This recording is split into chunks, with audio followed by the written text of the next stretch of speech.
Hi, I'm Christopher, and welcome to the Cabin Boy Knits Woolcast. I have been fortunate enough to spend the last 2 weekends in Quebec. One was in Montpellier, Quebec, and the other one is in Montreal. And I've got some great stories. So sit back, grab your favorite drink, and I'll share my voyage. So excited to be a part of the Twist Fall Retreat this year in beautiful Montpellier, Quebec. We're on Lake Viceroy, and it's absolutely stunning. So come with me and we'll take a look.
I received an email probably a couple months ago asking me if I was interested in going to the retreat. And the retreat was in Montpellier, Quebec. And so I checked it out on the map to see where it was. It was about 3.5 hours from the cabin. More importantly, I checked out what was going on with the retreat. And they had some really interesting workshops. And they had a marketplace, and I'd heard great things about it. So I thought, I'm in. And so once I started looking at it, I thought, this sounds fantastic. Sounds like a fantastic weekend. So definitely interested. So the Friday of that weekend, I hopped in the car, drove there. Once you hit the border, the Ontario-Quebec border, you're in the Gatineau Mountains. Absolutely beautiful. And there's just rivers and lakes and mountains around you. And as you get closer to the Manoir, you start to hit country. There's farms, there's sheep, there's cows, and then the backdrop is beautiful mountains and beautiful hills, and you can see outcroppings of rock, and it's absolutely stunning. And so got there Friday afternoon. It was the temperature dropped. It was definitely cooler, and so it was a great excuse to wear all your woolies, bring all your woolies out, and so got settled. One of the things I loved about this retreat is the setting is absolutely brilliant, and you are in front of a Lake Viceroy. I've got some pictures of that as well, which I'll share. And it was so well organized. So as soon as I got there, I knew exactly the room I was staying in, knew all my meals, what they were going to be, all the workshops are posted. Like, everything was so well organized. And, I'm not surprised at all, because it's the same organizers who organized the Twist Festival, did a fantastic job. So once I got settled, I was on the agenda. I was giving my talk on the history of knitting in Canada. And I've been working on this lecture for about 8 months now. And I should say it's probably longer than that, because I'm very interested in the history of knitting in Canada. And so it's been a work in progress for a long time. And I always love the opportunity to be able to talk to a group about it. There's so many fantastic stories in the history of knitting in Canada, and you can go so many different routes.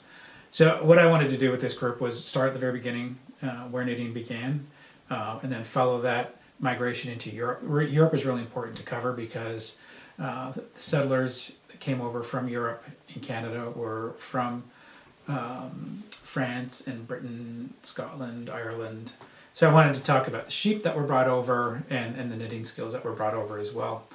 Talk about the migration of knitting across the country, but also wanted to spend a lot of time on the Salish people in the Cowichan Valley, who've been there for over 1,000 years and have been working with fiber, and they've been doing some phenomenal weaving. And it was important to focus on that, because really, when we look at fiber and working with fiber, they were here long before the Europeans. So spent time talking about that, talking about the Cowichan sweater, which they made famous worldwide. And it was great. There was a lot of interaction with everyone in the room, and a lot of great questions. So I had a great time and spent a bunch of time talking about various aspects throughout Canada. And again, there's so many stories. I could go on and on and on. But dinner was right after that. So I cut it in time for dinner. And the food was amazing. The food was so good. It was way beyond my expectations. So basically we're in this manor. I'd say there's probably around 35 of us in this manor, and they supply a cook, and the chef was fantastic. So I think we had steak the first night, or no, it was some type of beef, but it was so good. Anyway, so I had that, went to bed, I hung out first. There was a bar there as well, so a lot of people were participating in that. Pool table, ping pong table, so lots of stuff to do. So there's a lot of laughing, a lot of knitting, a lot of sharing stories. Went to bed, and the next day was a bunch of workshops, and they had some really interesting workshops. They had the standards of spinning, and there was a great one on designing your own yoke. But there's also one on feminism and how and then you would create that into, I think it was needlepoint afterwards. I was fascinated in that class. I think the class was in French, so I didn't sign up for it, but I do want to reach out to the instructor and get a better sense of what was covered, because I found that really interesting pairing. And then that evening, there was a talk on diversity and inclusion as part of the schedule. Everyone participated, and Zoe, one of the owners of Crochet Co, was facilitating the discussion. Zoe is working on her PhD in diversity and inclusion, and I'm really interested in this topic. I sit on a diversity and inclusion council for one of the largest financial institutions in the world. So this topic has been near and dear to my heart for a long time, and I've been very active in this space. So when you see what's been happening in the knitting community, crochet community over the last year and a half, it's timely to have this discussion, and I thought Zoe did a phenomenal job facilitating it. She basically started to tackle all the issues that have come up in this space. She provided context. She gave examples of what was going on, why it was going on, why we have various perspectives on the topic, and people just didn't sit there and nod the whole time. There was a lot of great perspectives coming out, and that's what you want when you're talking about this. You want active participation. So it was fantastic, and it also reminded me of people who say that they just want to sit with their needles and sit back and not have to deal with any of this stuff. This was front and center at the resort or at the retreat, and everybody participated. So it's an issue that we're dealing with right now. Everyone's dealing with it. It impacts everyone, and it was great to see all the participation in the room. So hats off to the organizers of the retreat for putting this on the agenda and having it so well facilitated. And hats off to all the participants or all the attendees at the retreat. I thought you were completely engaged, and the discussion was healthy, and it was also meaty, and a lot of great substance to it. So I was so impressed, incredibly impressed. After that, we had dinner, another great dinner, and then it was the marketplace. And so I set up my stuff in the marketplace to sell, and I didn't know what to expect, but it was really intense, because after dinner, everyone's there to shop. Everyone's in a great mood, and it was really intense. In every booth, they had people around it buying stuff, so it was great. I got an opportunity to talk about the yarn that I was selling, and I didn't buy a lot because I was vending, but I did manage to pop into a couple of places. One of them. This definitely caught my eye. This is Ghislaine. And the first night I got there was a gift exchange, and someone got this yarn as a gift. And I saw it and thought, wow, this is great. It kind of reminds me of a hamster or a guinea pig. And I just love the consistency of it. And it's a Surrey alpaca and silk. So it's really nice, really super soft too, and I love the color. I have no idea what I'm going to be knitting with this, but I'm sure I'll think of something. And then there was a woman there who was leading the Design Your Own Yoke class, And she's also a dyer. She had a lot of great colors. This is BFL in silk. And I thought she did quite a nice job on this. And so this is Urso Yarns. I think Urso is also at Crochet Co. I'm not sure. I was talking to her about whether or not her yarn is online or at stores. I think she said it's primarily online, but I can't remember. But I'll put a link to all of these.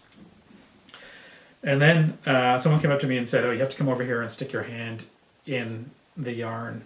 So I did that, and it just felt like heaven. And it was llama. So I've already started knitting with this because I'm really excited. That weekend I spent time designing a cowl. And so I'm doing the cowl in a mosaic pattern. It's going to be trees. And so I thought this was nice, but I was worried that the llama would be just too flimsy as a cowl. I like my cowls nice and tight as well, so I want it to be soft. So I've paired it up with just a basic Canadian wool, and I think the stability will be quite nice. So I'll be knitting this up in the next week or so. I'm looking forward to that.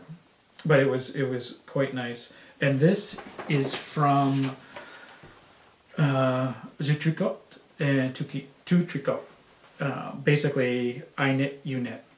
And Joanne is the owner of this, and super nice woman. And so she also gave me this device which holds your needles when you're in the middle of a knitting project, so your knitting doesn't fall apart. But I had a fantastic time at the retreat. People were so nice, so friendly. Food was amazing. The location was phenomenal. I'm definitely going to go back. I think they have retreats twice a year. I'm not sure. But I'll put a link to that as well. But I highly recommend it. It was probably one of the best retreats I've ever been to. It was perfect. They had everything there. So thank you so much for the invitation to attend. I had a fantastic time. So the following week after the retreat was a trunk show. I had a trunk show in Montreal, in a beautiful section of Montreal called Verdun. And so I think it must have been about 4 months ago, the owner of the store, one of the owners of the store, Zoe, reached out to me. And she'd been referred to me from another store in Oakville, which is a suburb of Toronto, and asked me a bunch of questions and asked if I was interested in doing a trunk show, and so, or teaching and whatnot. And so I was in Montreal on business and stopped in to have a chat with her and immediately connected with her. Thought she was great. Checked out the store. It's important for me to understand where the store is coming from before I bring my yarn in and do a trunk show. And that store really, I think fits very closely with what I like. And they're focused on a lot of dyers, a lot of local dyers. And they've got a strong position on diversity and inclusion. It's very important to them in their yarn selection, and also a lot of the work that they do, both in the store and in community. So that was important to me. And I just like the philosophy. Also, they care about the environment and all those great things. So I immediately said yes, I will definitely do a trunk show. And so that's where I ended up in Verdun last weekend doing the trunk show, and it was fantastic. I had a great time. There was a lot of people that showed up, some former students of mine who have been in some of my yarn dyeing classes, so that was nice. So thank you for showing up. Thank you to everyone for showing up. I wasn't sure what to expect because they are a relatively new yarn shop, and I was very happy with the number of people that showed up and all the yarn that was flying off the shelves. But I wanted to share with you some of the ones that were really popular. And I guess I underestimated this, but there seemed to be a lot of buzz around this skein of yarn. This is just a mixture of Canadian wool. And I dyed this with cannabis. And it's cannabis and sumac and logwood. And as soon as I put the yarn out, this stuff started flying off the shelf. So I grabbed one and put it in my bag, this one, because I thought to myself that I'm going to knit my son a hat with this. He'll like the colors and he'll be interested in this story. So he's not watching this, so I don't have to worry about spoiling his Christmas present, but I'm going to knit a toque for him with this yarn.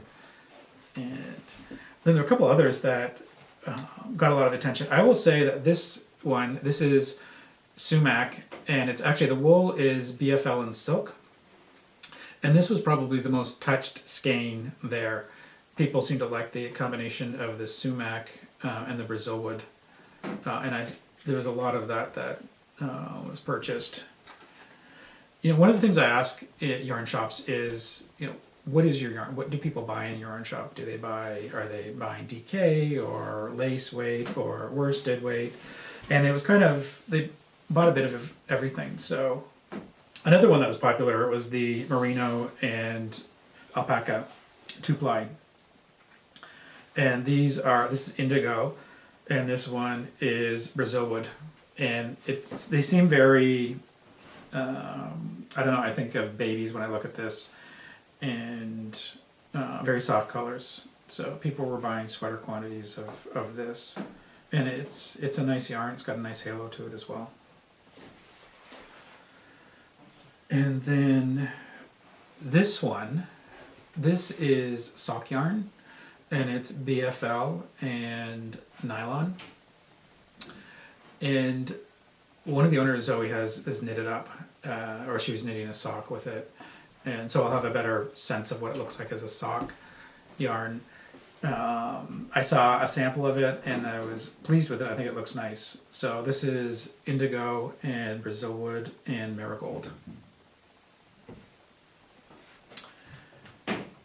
And this is sumac and goldenrod. And I like the way that the colors turned out. The goldenrod didn't lose any of its color. It's still quite vibrant, beautiful yellow. And this is BFL and silk. And then the last one is sumac and Brazil wood. So the sumac seemed to be, there's a lot of it on display. I really enjoy dyeing with sumac. I've got a couple of other skeins I'll show you in another episode where I just didn't mix any colors with it. It's just sumac, and it has almost a metallic gray hue to it. It's quite nice. So I love dyeing with that. Anyway, trunk show was great, and I always love chatting with the people that are there, and met some new people, which was quite nice, and got an opportunity to interview the owners as well. So sit back and I'll show you the interview.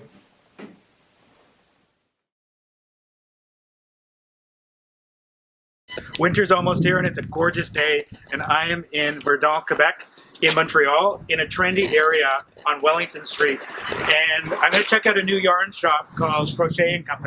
It's fantastic, so come on with me and we'll take a look.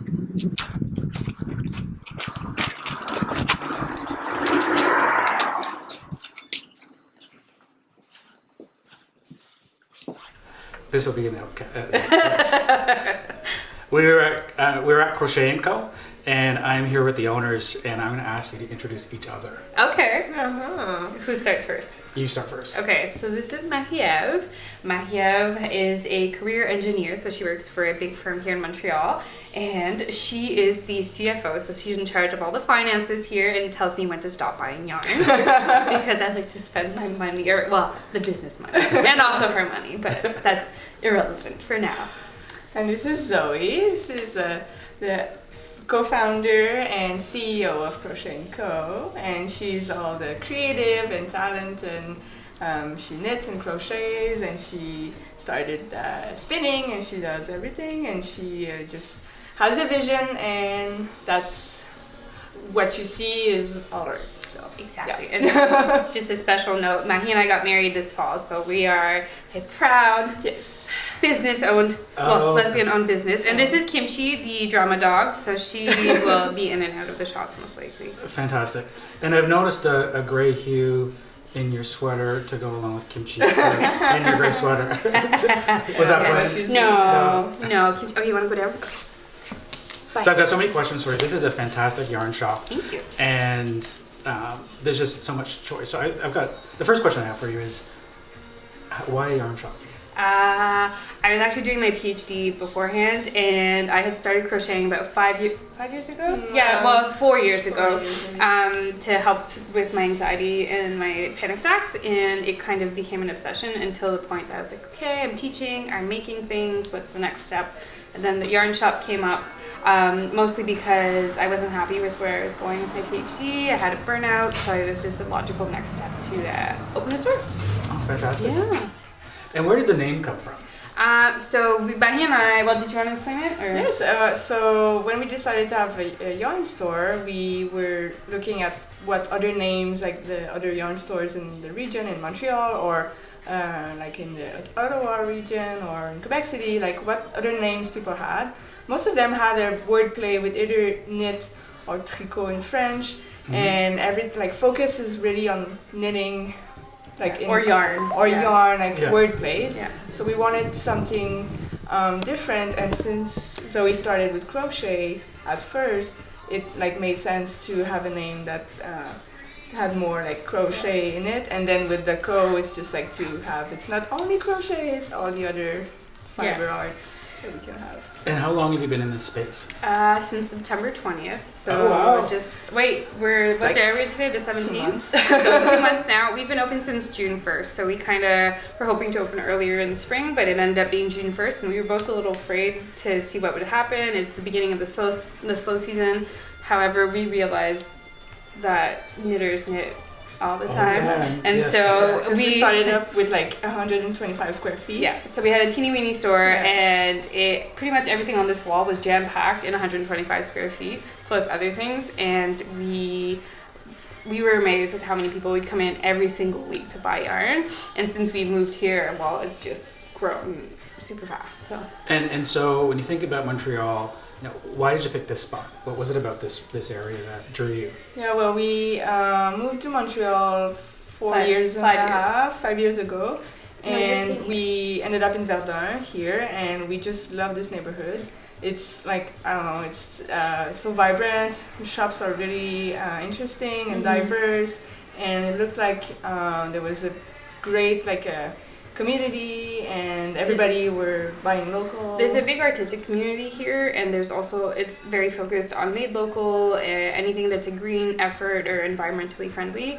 And when I was doing the business research or the market research, we noticed that there's no yarn store nearby. Yeah.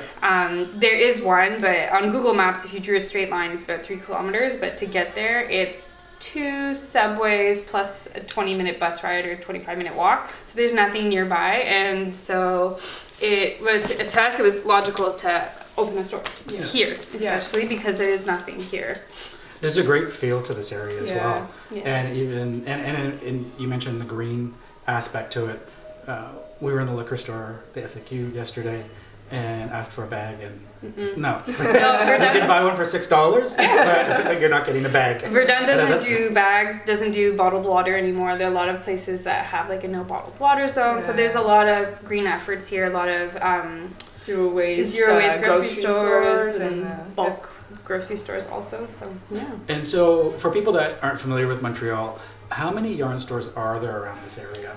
This area here? Yeah. If you count Michael's as a yarn store? No. We're the only one. No. It's we're in the southwest of the island, and so we're really the only one in this area. The other ones are I would say 45 minutes metro one way to go. It takes to 45 minutes wherever you go in Montreal. Where if you're in the south end, the downtown core just takes so much time to get anywhere. But there are about 6 established yarn stores in Montreal. And is there anything that makes this store unique or different from the other yarn shops? Yes. I think because we're queer owners, that's a big one. We're also under 30, which is another big one. And I think our focus on really as local, as Canadian, and as eco-friendly as possible is a big thing.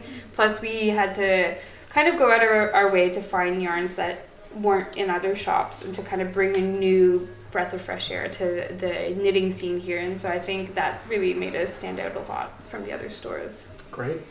Do you have classes or knit nights or anything like that? We do. You do? Lucky. Yeah, we have, well, we call it a Bring Your Project Night because once again, we don't want to put the focus only on knitting. So it's on our Wednesdays, every Wednesday, and it's welcome to everyone. It's free. You can bring yarn from anywhere. Like, we don't look at that. We just want to create a nice, nice community and nice evening. And we also have tons of workshops and classes. Yep, so on Tuesday mornings, so to give you an idea of our week, so we have a big calendar up over there on our wall. And so Tuesday mornings, it's our parent and baby mornings. So from 10 till 1, we invite parents with babies who are in strollers or newborns to come in and not feel guilty about having, you know, a child that will cry or scream or whatnot. So they come in, they ask their questions, they get to knit. There's a lot of babies around here. Yes, there are. A lot this is a really great place for new families also. So that's every Tuesday morning. And then Wednesdays from 6 to 9 p.m. it's your Bring Your Project Night. We do have daytime classes now as well. Thursdays is our class day. So we usually have classes in the evening and now we have some in the day. Saturdays and Sundays are reserved for workshops. So we have usually in their mid-afternoon workshops, we have embroidery, we have a spinning one coming up. Yeah. We have knitting and crocheting your socks. So we try to do a knit and crochet equivalent. So if one weekend is a knit your hat, there's going to be a crochet your hat the next weekend after.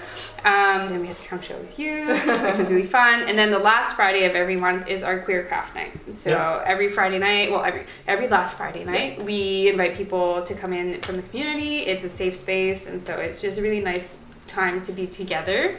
We also offer coffee and tea, so that's always fun. Oh, that's great. Yeah. We do private classes, we do group classes, we do a bunch of things. So That's fantastic. yeah. Pretty busy. Have you noticed an increase in the interest in crochet? Yes.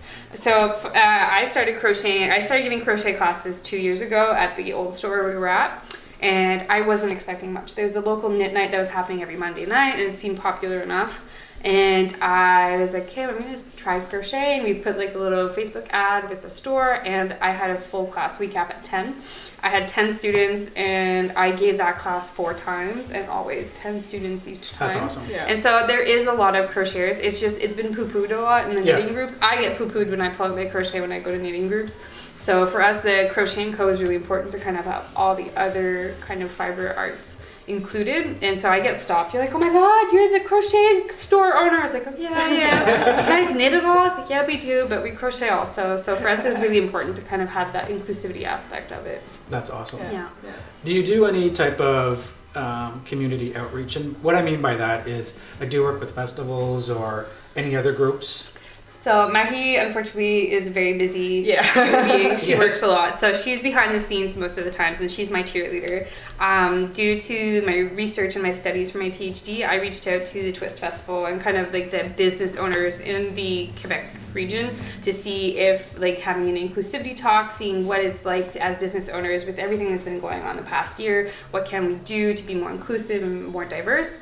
And the Twist Festival reached out to me, and I was a consultant for them this fall, well, last summer, and this year and throughout the next couple of years, hopefully, I'll be their diversity inclusion consultant. Awesome. That's great. Yeah. So how was that received? Well, I think it was okay. Yeah. I was a bit apprehensive because I'm used to the whole scholarly thing, and so everybody's kind of on the same page and is very knowledgeable, but this is very focused on social media, and so there's stories that get kind of swept under the rug, or there's more sensational stories that pop up. So having a group that's either not really focused on social media for like an older crowd or a younger crowd that's just not into it, it's kind of hard to judge where everybody's at. So I was a bit nervous about it, but I think it went well. Awesome. Yeah. That's great. Do you have any favorite designers now that you wanted to give a shout out to? Designers, gosh. Do you have any favorite designers? The reason I ask is because it seems like... Do we have to say you? Absolutely not. No, the reason I'm asking is because it seems like, and it's going to get into my next question as well, we're in a bumper crop or a period of time now where there's just so much creativity coming out of Quebec. Yeah. Both on yarn design and also, or yarn dyeing and design. That's why I was asking. Yeah. Well, we have a big community of designers and dyers in Verdun, actually, and in the island. They're all well known, but I think the one I've had my biggest, in French, coup de coeur, so like our just favorites so far right now, is Paul from Urso. So Urso Yarns she's just outside of Montreal in the Otterburn Park, which is like a half hour, 45 minutes away. And she dyes her own yarn, so it's all Canadian natural yarns also. She dyes, and she's coming in to give classes. So she's giving a color work, strand and color work yoke class. So she's really, really sweet. Oh, that's great. Yeah. And you? Well, I don't know, but we have. You're up and coming. When customers ask me questions about patterns and designs, and I'm always apologizing up front because I'm so bad at remembering everything. There's so much, and I'm getting there. I'm getting to remember and know designers and everything. But I'm not the best. So we have to be honest with you. I started knitting this January, and Maggie started knitting this June when we opened so up. I've been crocheting for a while, but this is sweater number 6. I have 7, 8, and 9 on That's the go. amazing. Yeah, I know. This is Park Williams, the Aquamarine sweater. But yeah, so we're newbies to knitting. What was your first knitting project? It was a test knit. I had a colorwork test knit by Camille Decoteau. It's her Alaska sweater. So she has a hat, and now she did a sweater back in January. So that was my first. Yeah. That's my first. Camille is actually in Verdun as well. Oh, she's a local designer, and She's she local. comes in often enough. Yeah. Oh, that's fantastic. Yeah. That's great. Yeah. Is there any yarn that you'd want to show me in the Oh, store? well, yours isn't out yet, but I think we should talk about Dyed and True, one of our locals, of because course. so on the wall behind us, it's other than the cascade that is hiding, we have mostly Canadian and one American brand that we have reached out to because they fall into our kind of mission and statement values. Yep. Otherwise, we have Sherbrooke, we have Saskatchewan, Minute Craving. We are the only store in the province to carry them, and they are to die for. So please come and touch them. We have the really silky soft. Nice. So we have That's Riverside really- Studio from Wakefield. Back home, we have Shirley Bryan Yarns, which is from Ottawa, and we love Becky. Minute Again, and then Perennial and Scout by Kelborns. But I think the one we need to talk about is our Dyed and True. Yeah. So on the wall behind our dear cameraman, I'll go grab a couple. Okay. Please excuse me. Yeah, so she's from West Island, so Yeah. on the island of Montreal.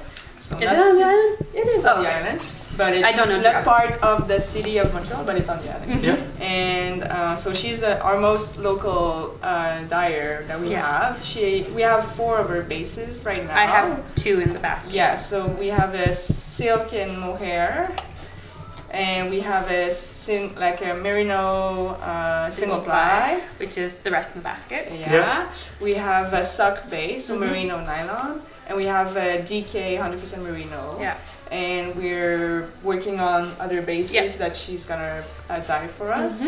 I don't know if we wanted to talk about No, that I think that's more of a surprise. That'll be a surprise. Excellent. I like surprises. But yeah, so But, yeah, Terry is a really great Yeah. dyer. She's local. She came up to us our first opening weekend here, and she's like, "So I brought some yarn, and I was wondering if you guys might be interested in it."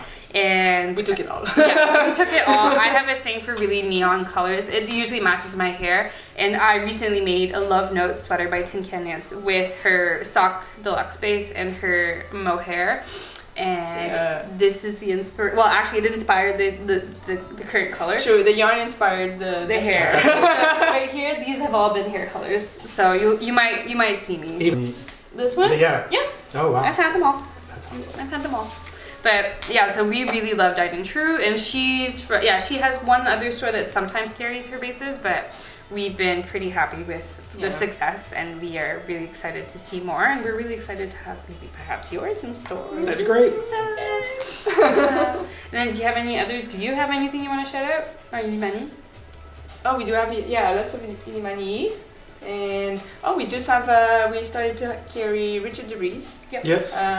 So in Montreal, if you're looking for Richard de Vries, you can come here now. He used to be at Moulinet, and Moulinet unfortunately closed. And so we're hoping to get a few more dyers from their store here to keep them up, to support local. Oh, that's great. That's fantastic. Yeah. Great. Maybe we can do you mind doing a little tour of the shop? Of course, of course. So, where do you want to start the tour? You pick. Okay, well, we'll go to the front door. And then, so yeah, this is when you walk in, we have our chalkboard with the current events going on. We have a lot of local artists behind you, actually. We have some, we have a silk printer seamstress, so she's done all of these really cool pieces of clothing, micro collections for us. So we have some of that. We have some local furniture from a store we love. They revamp all old furniture. We have some drawings by Joey BG. So she's inspired by drag queens and all strong females. celebrities and whatnot, and she actually drew us. We're on the wall over there. Fantastic. We have a few knickknacks and whatnot, and then you can just walk in. So the store has been reconfigured for the interview, but our couches are usually in the back, so you can come in and sit and knit during the day. Yeah. And we have our notions room, and then a really messy office that the doors will open for. And yeah, and our rack here, we have Trip to Freeze, and if we move it a bit, you have the calendar, and so. This is a great space. Yeah, it is. We got really lucky when we found it, and we are really happy to be here. Oh yeah. Yeah. And lighting is really important in a yarn shop. And you've got fantastic light coming from the window, and then you've got great overhead light as well. Oh no, we got really lucky. We're maybe planning on doing some renos next year if we get the budget to kind of open it up even more. But for now, this is what it looks like. We won't give you the tour of the creepy basement, but that's where we put the naughty kids when they play with the yarn too much. So what's next in store? Oh God, what's next in store? I don't know. We just recently became reps for Ashford, so we're gonna get some roving and some stuff like that. Awesome. There's Yeah. a huge Weavers Guild in LaSalle, so we're hoping to get a few of them in with some of their looms and whatnot. So that's we're probably gonna get that. Oh, we actually have a local dyer who does weaving, with an all-natural plant-based products. So we have, awesome. she's coming in soon. She has a bunch of weaving threads to bring in. We're gonna most likely have a booth at Twist this year. We organized a bus trip last year, and so I think we're gonna be known as the bus crew, and so we're hoping to organize some bus trips around. Anything else really? Are you vending at Twist? Or are you going to? Hopefully, Yeah. hopefully we Awesome. applied for a booth. That people have asked us, are you gonna start dyeing? You're gonna start speaking. One moment, please. Give us another 6 months and then we'll answer that question. But we would like to have a colorway based on Mahi, myself, and kimchi. So have That's fantastic. mine that'd would be be great. yellows, Mahi's will be burgundy blue most likely, and kimchi is Always a nice mix of grays. But yeah, so we're really happy you guys came. So just in terms of, I always ask this question, but in terms of your client, what does a typical client look like? Or is there a typical client? There's no typical client. There's no typical There's no client. typical client. We have a lot of, when we have older women come in the store and we talk about the knit night, our project night, they're always asking us, oh, are we too old to come? Is this for young kids? Is this no, anybody's invited. We don't have an average age because it spans. We have a 7-8-year-old in one of our classes to like 80 plus, so we have a lot of different clients. We have a lot of men that come in also, and that was my next question. More. So we have a very steady friend of ours, Victor, that comes every week. He makes us cookies and he comes to knit. So he came over yesterday for your trunk show. Otherwise, we have a bunch of guys. So the knitting scene here is starting to kind of pop up with men. So we have Max and Vince, who both are designers and dyers. So we do have a strong influence for the men here also. That's terrific. Yeah. Well, thank you so much for the interview. Thank you for showing me the shop. It's amazing. And thank you for a great weekend. It was fantastic. You're welcome. Thank you. Thank you. Thank you. Thank you. I just want to say I had a great time in Montreal. The area is fantastic, and the owners, I don't know if you could sense it when you were watching it, but there's just so much love in that store, and they love yarn, they love people, they love their community as well. They do a lot for the community, and you can feel that. And so this is one of my favorite new stores now. I just had such a fantastic time and can't wait to go back. I think my last piece of Montreal is, I'm not sure if this is going to show up, if the lighting is going to pick it up or not, but this is Maxime Cyr, and he's a designer in, I think he's in Montreal, and it's definitely in Quebec, and this is for Fox's sake. I saw a number of these sweaters at Rhinebeck. I saw them before I got to Rhinebeck, but it was nice to see them in Rhinebeck and see his pattern on display. So that's going to be my winter project. So I'm going to figure out what yarn to use with that sweater and what dyes I'm going to use with it as well. But I'm looking forward to that. And the pattern's well written. I'm saying that before I start knitting it, but I have read it. And it seems to be very straightforward. There's a lot of great little animated drawings in there as well, which I think makes sense because I've heard that he's an illustrator. So I'm looking forward to that, and I'll keep you up to date on the progress of that sweater. Just wanted to say thank you to all the subscribers who are out there, the new subscribers as well. Your comments have been fantastic and always put a smile on my face, and I love your questions. I love answering your questions as well. So keep the questions coming. I also want to give a special thank you to Hey Brownberry. She sent me a note on Monday and definitely put a smile on my face and set me up for a fantastic week. So thank you very much for that. And thank you again for everyone, for all of your comments. So have a great week, and I'll talk to you shortly. Take care. Bye-bye. I crouch down.